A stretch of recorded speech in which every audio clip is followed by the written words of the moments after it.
are going to look at how to set up your checkout cart right now. So let's go over to the opt-in page, create a page. If you haven't already done this, you should have a product page, an order page. Make sure that you're going through the process of building this.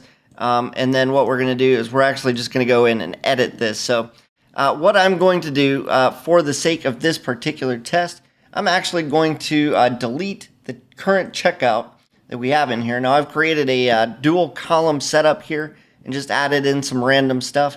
I've actually already got this special row down here, but we're going to talk about that later. I don't know if I'm going to rebuild that or not, but what you're going to do here is you're going to add a new element, and you're going to probably, the easiest way to do this, click on order over here and then click on checkout.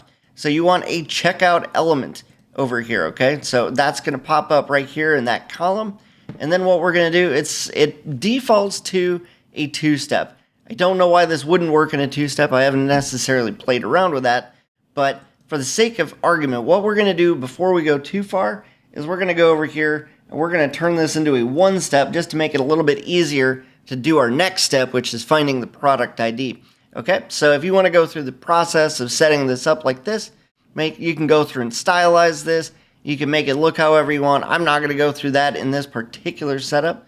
But down here in the bump text, the bump area, what we want to do is see where it says bump headline and there's a little icon. We want to get rid of that, and then we want to leave pretty much everything else here. We're going to do a little bit of updates in another video to this, but right now this is what we're looking for. The only other thing you might want to do is change that from modern over to classic so that you have a checkbox up here, okay? But if you, just for the sake of this particular video and getting that product ID, this is how we're going to do it. But you can always try to switch over to the modern look later if you want. That adds a little add remove button down here at the bottom. All right, so we're just going to click over to classic.